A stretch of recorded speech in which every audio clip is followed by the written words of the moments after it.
Wow. Good evening. How's everyone doing? Welcome to Stanley Middle School, home of the Stanley Blue Devils. Now, for you North Carolina fans, has nothing to do with any baseball or basketball or any kind of sporting event, but you're probably at the best middle school in the state of North Carolina. I know that because this is where I live, and I know this to be the best middle school in the great state of North Carolina. It currently is educating my grandson, one of my grandsons, and to my knowledge, he has yet to see the inside of the principal's office, so I'm thrilled beyond belief. But thank y'all for coming so much. We have a great wealth of information. You'll be hearing from the principal and the superintendent today, as well as some other folks. And the main reason we're here is to hear from you. We are traveling the state. This is our third out of 4 scheduled across the state stops to hear from parents, students, teachers, administrators, superintendents, anyone that wants to share their thoughts on education. Now let me share with you just a minute about the purpose of this committee. As you know much better than I do if you're involved in education, there is a tremendous amount of chatter, we'll call it, and talk about bettering education in the great state of North Carolina. Well, we too, as legislators, we hear that, and we have thoughts and opinions. We listen to our folks back home, but what better time to look at it than now? And what we are looking at is that if, per se, there was no education in going on in the state of North Carolina today, and you were tasked with creating one to last for the next 100 years, bringing all the tools you can bear as far as technology and healthcare and all of that, what would you do to create an education system today?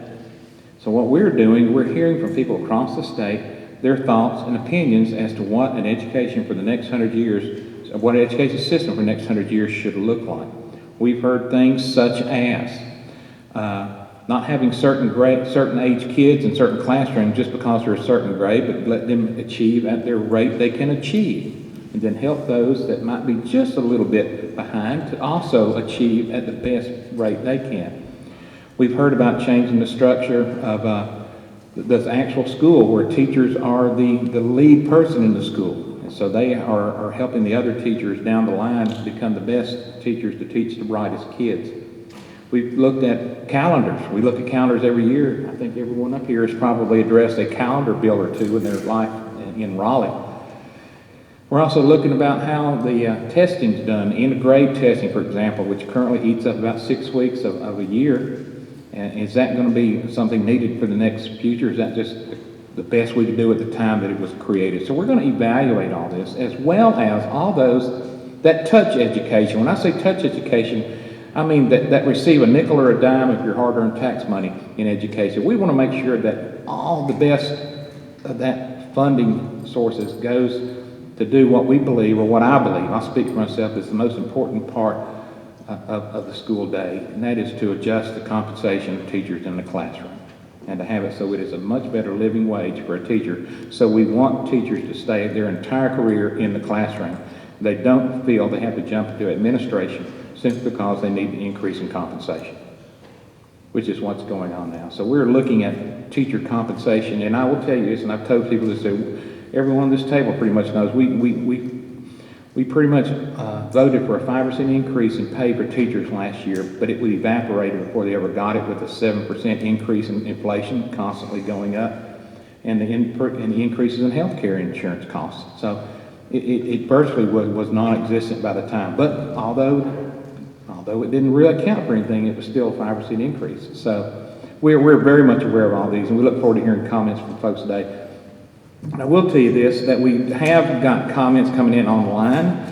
They've been able to sign up for quite a while, and we have a list of them. I have it up here. Also, when you came in, you noticed a sign-up sheet. If you would like to speak tonight to the committee and listen, we're more happy to hear you. However, we do have a few rules I'd like to touch on just for a second before we get started. Is that we will begin promptly at 6 o'clock. We might start a little bit earlier if we have time to. But we will conclude at 7 o'clock, and we're going to go in the order of those that signed in online first, and then if we exhaust that list, we'll go to the list of sign-ups from the door.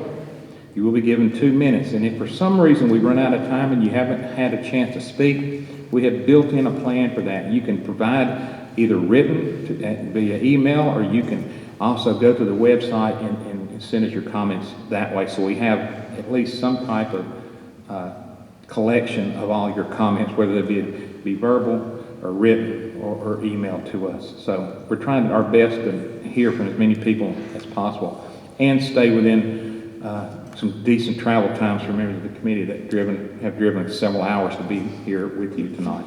With that, welcome once again to Stanley Middle School. It is the best middle school in the great state of North Carolina. I'm proud to call it home.